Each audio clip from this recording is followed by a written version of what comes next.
one of those people that did not get it. So I'm a dope. I'm a dope. I'm just playing. All right, well, now this is really cool. Have you heard of Christmas in July? But what about, well, we have heard of Christmas in July, but what about Christmas in April? Because Pulaski County is celebrating Christmas a little bit early, and this is no April Fool's joke here, okay? A Christmas movie titled Christmas at Moose Lake is being filmed in Somerset. Holiday decorations, including the city's Christmas tree, will be up this week for filming in downtown near Fountain Square. Now, crews are also expected to shoot scenes at Pulaski County Park.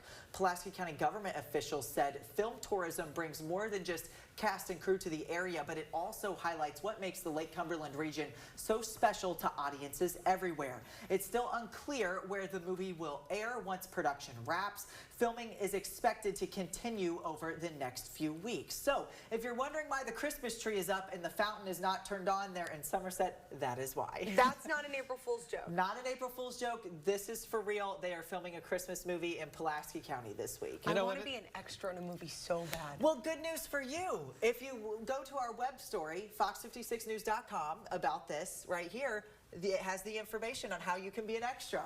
Vasi Prokos, our former colleague, was an extra in a movie once. Yes. Played the role of a reporter. Not an extra. Like she had a part. She was a reporter. She was a reporter. Yes. Okay. I just want to be in the background, like sipping coffee or something. I'm sure you probably make that. Yeah. Now, I will tell you this. I was actually texting back and forth with several folks down there in Somerset that work for the city and county government. They told me the movie is being pitched to places like Hallmark and Lifetime and some other places. It hasn't been picked up yet, so that's why it's uncertain exactly where it will air, but still pretty exciting. I love me some Aaron Krakow. There you go.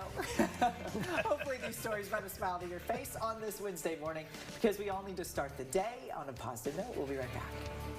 You're watching Fox 56 News, our home, your news. This is Fox 56 News. Hey, good morning, everybody. She's Krista Spadaccini, and I'm Paul Jones, and I'm not going to let her talk the rest of this half hour. She probably wouldn't complain, actually, because she'd have to read less news stories. Good morning again. Thanks. Thanks. Do you want to take it away to? No, Justin? I dominated. So are you done? I'm done. All right. Yeah. Let's bring in Chief Meteorologist Justin Logan. Some showers this morning. Yeah, a few out in far east Kentucky, but as the day goes on, we are expecting more to develop. 10 o'clock, so at the top of the hour, 30% chance that we could have a shower or storm around. Most of it still dry. That drops to 20% at 1, but by later this afternoon into the evening, that's when the chance starts to go back up and the coverage goes up too. So we'll still be scattered, and some of those storms this afternoon and evening could become strong, maybe severe. Damaging winds, large hail would be threats with those storms this evening and afternoon. We'll keep an eye on it. All right, Justin, thanks so much. Across the nation, final preparations are underway as Artemis II is set to launch this evening. This is a live look at Cape Canaveral in Florida, where, according to NASA, the weather looks good. Looks good for the upcoming launch. Beautiful shot there. NASA is set to make history today with the first launch toward the moon in more than 50 years. Fox News correspondent Caroline Elliott has the details on this historical mission into deep space.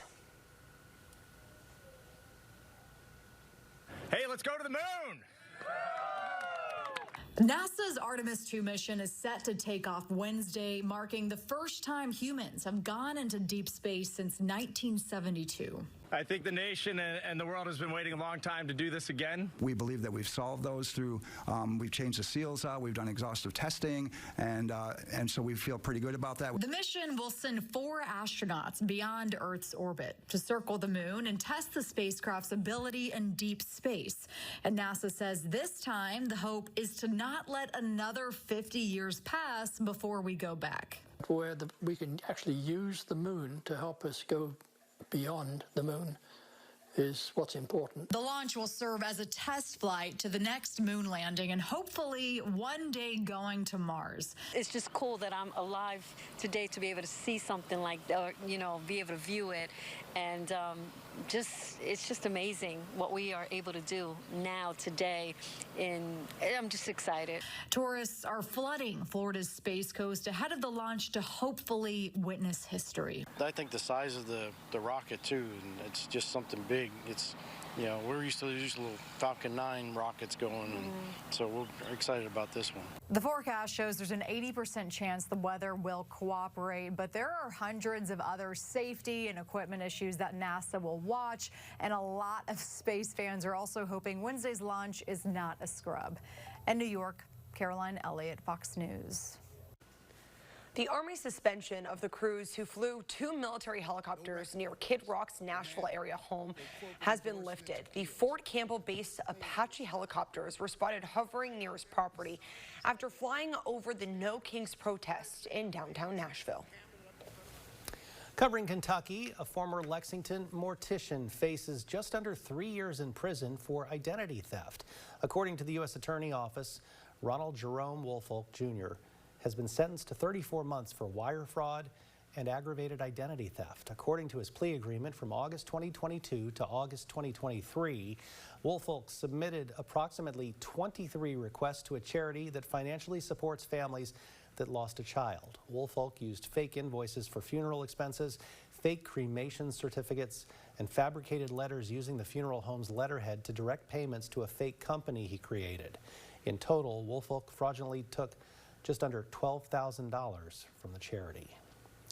An Ohio transportation company is in the hot seat after a lawsuit was filed on behalf of a Kentucky man killed in a fiery interstate crash last year. On September 12, 2025, John McBroom, a 39-year-old truck driver from Crittenden, left for work and never came home. On I-64 in Woodford County, another truck driver, Matthew Jackson, crashed into multiple vehicles, including McBroom's, triggering a massive fire that killed them along with a third person. A lawsuit has been filed against Jackson's estate and his workplace, Hillsborough Transportation Company. Tad Thomas says having a case on file will allow attorneys to dig deeper into the company, its policies, and its procedures. We know, for instance, that it had essentially double the violations of other federal motor carriers. And we want to dig into that and see what the problem was. Was it a lack of training? Was it he was over hours? He was tired? If any missteps are identified, Thomas says he hopes the outcome of this case will require corrective action and training to prevent future accidents. Fox 56 News reached out to the transportation company and lawyers representing Jackson's estate. We're still waiting for their responses to the lawsuit.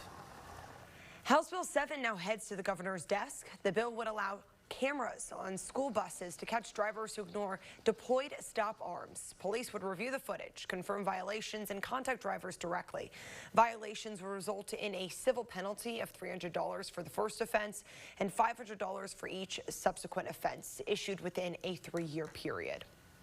State lawmakers restored funding for Dolly Parton's Imagination Library after a funding bill sought to reduce funding for the program.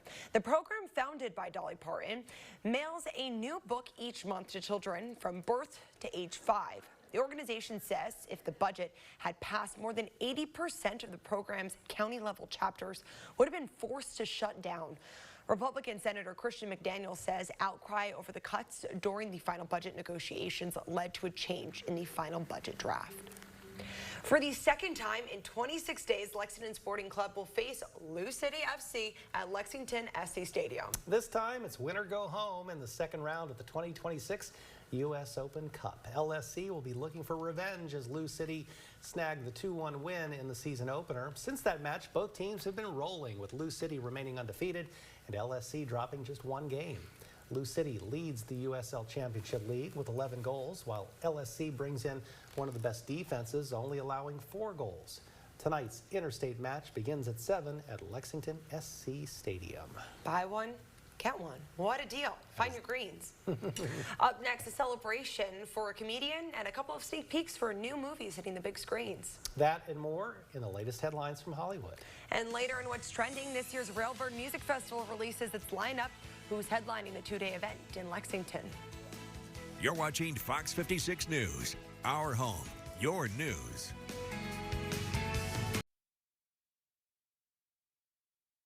.942 now, a comedy legend gets a major honor and a superhero heads into the cosmos. Fox's Ashley Dvorkin has those stories and more in today's Hollywood Nation.